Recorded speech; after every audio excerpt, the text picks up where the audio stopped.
es una recreación, no sabemos realmente cómo era, no sería así, de la condesa húngara Erzsébet Báthory, que mataba muchachas para bañarse en su sangre y así no envejecer. Entonces, claro, no existía el lifting ni el colágeno y tal. Y había Hay que probar eso, ¿no? Y también bebía la sangre de las muchachas para regenerarse por dentro.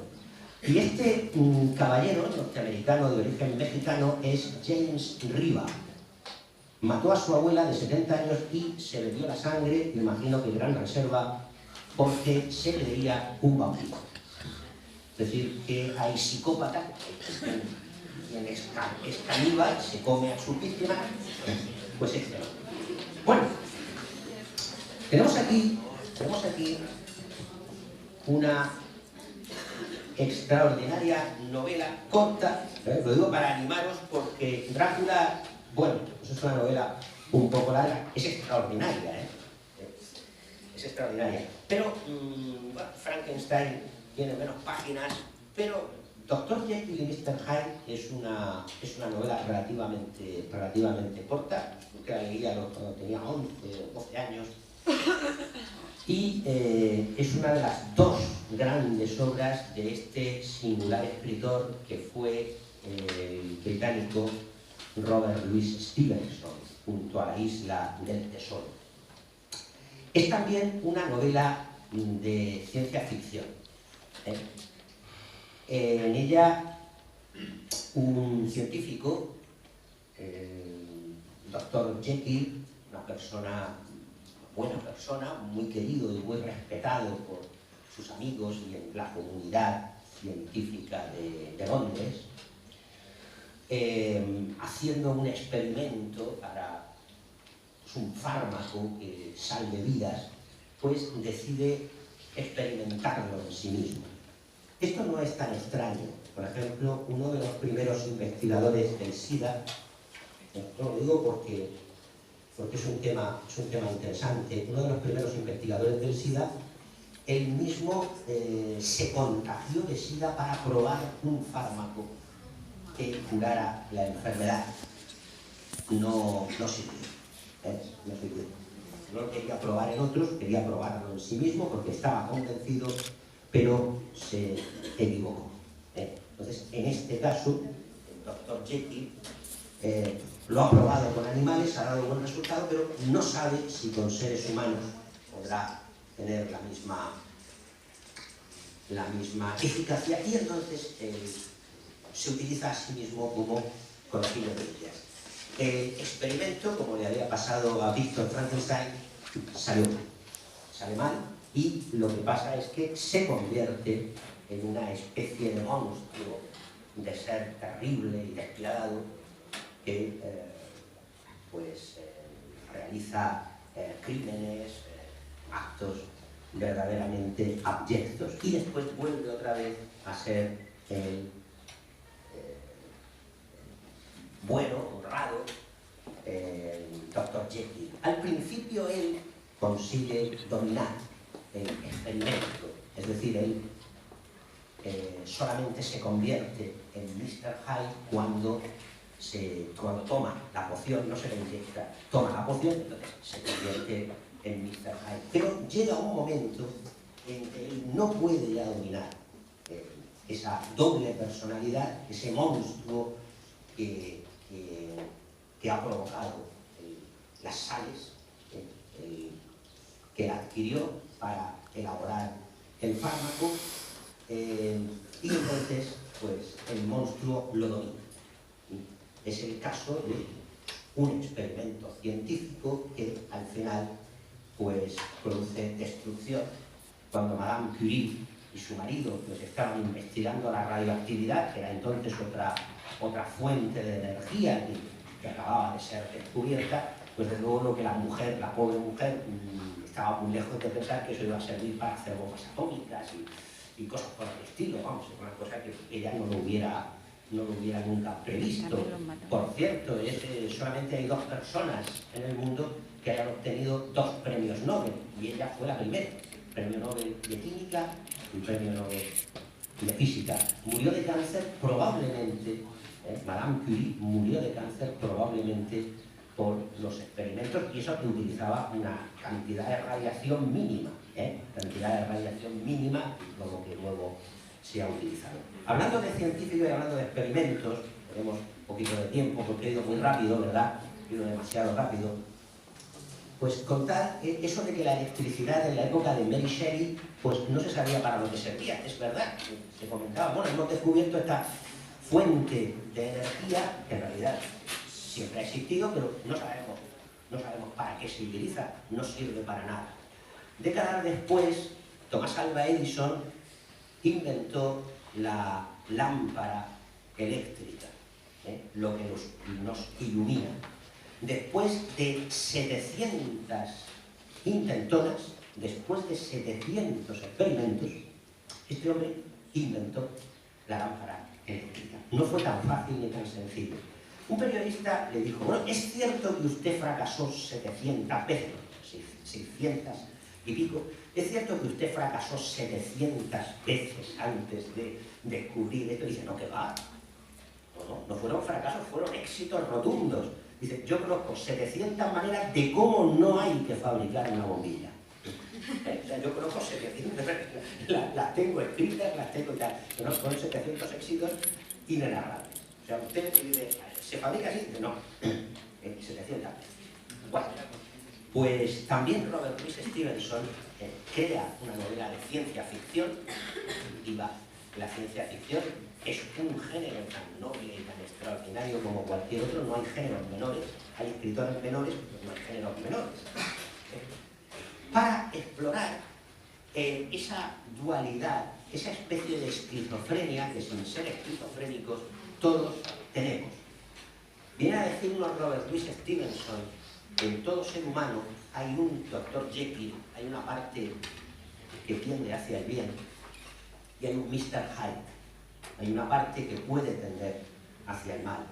El problema es que Mr. Hyde llegue a apoderarse del Dr. Jekyll, como ocurre en la novela, con trágicas consecuencias, porque ya os digo que la novela no termina bien.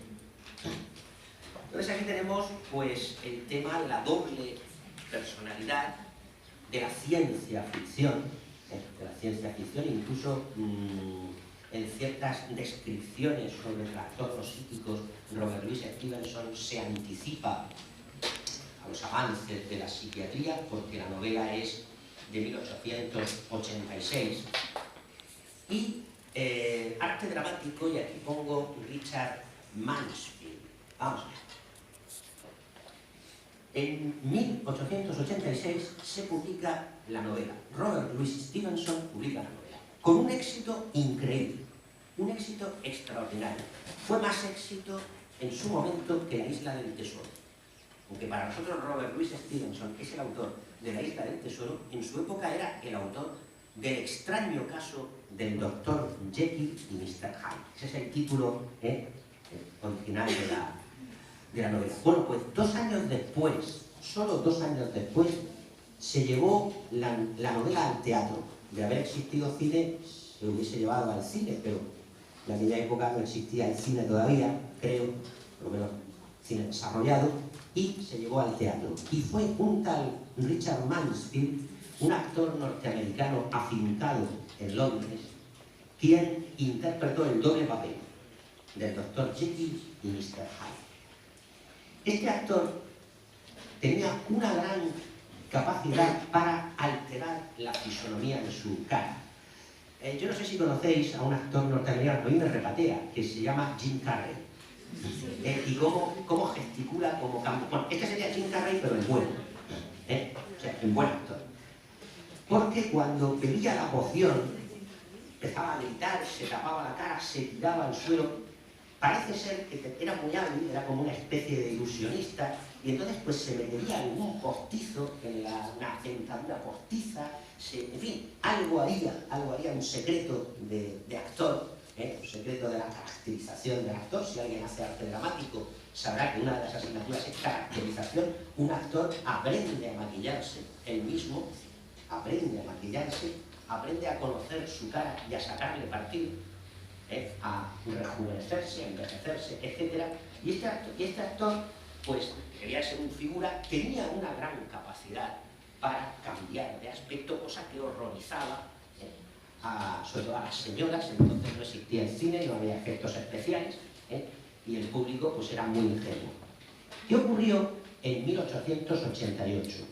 Justo coincidiendo con el estreno de la versión teatral de Dr. Jekyll y Mr. Hyde, que comenzaron los crímenes de Jack el Destripador en Londres. No demasiado lejos, porque la ciudad de Londres es enorme, no excesivamente lejos, en la zona de Whitechapel, que definitivamente está en el West End, cerca de donde se ubican los teatros, se ubicaban y se ubican los teatros. Richard Mansfield fue el primer sospechoso de Scotland Yard. De la larguísima lista de sospechosos, porque nunca se encontró al auténtico, o sí, pero nunca se encontró al auténtico, los crímenes cesaron igual que habían comenzado. El primer sospechoso en la lista fue este tal Richard Mansfield, y fue interrogado por agentes de Scotland Yard, la policía británica, que llevaban la investigación. ¿Por qué? Pues porque algunas espectadoras horrorizadas dijeron que tenía que haber sido este hombre que se transformaba en el horrible, cruel y sádico Mr. Hyde, y además porque el vidente, parapsicólogo y medium de la reina Victoria, en sus visiones, donde decía que había visto a Jack el Destripador, lo situaba a él, situaba a Richard Mansfield como Jack el Destripador.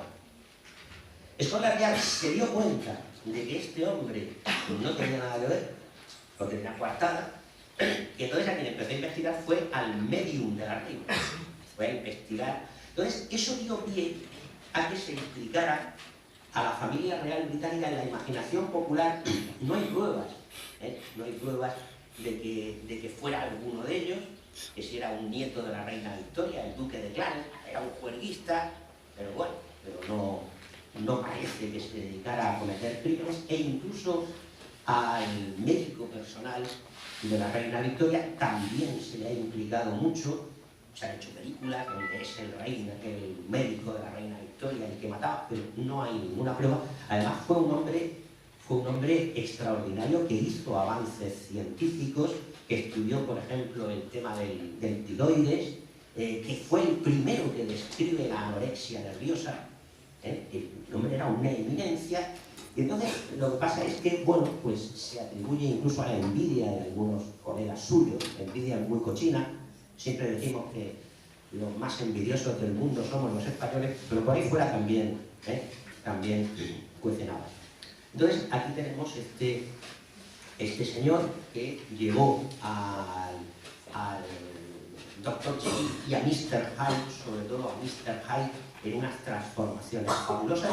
Luego se especializó en papeles de Shakespeare. Parece ser que sus interpretaciones de Ricardo III han sido de las mejores que se han hecho en el teatro londinense de la época. Y aquí lo tenemos en esta foto, que es un efecto especial. Bueno, en su época esto sería el no a más de efectos especiales. Hoy cualquier zagal de primero de primaria lo haría con una cámara y tal, en fin, haría cosas mucho mejores, pero en aquella época pues era el no a más de efectos especiales cinematográficos, realizado más o menos en la época en que se estrena la versión teatral del Dr. Jekyll y Mr. Hyde. Una novela que está de alguna manera relacionada con la muerte de Robert Louis Stevenson. Robert, el día de su muerte se levantó y se puso a afeitarse. No estaba enfermo, gozaba de buena salud, y su familia le oyó gritar, presa de un ataque de pánico, un ataque de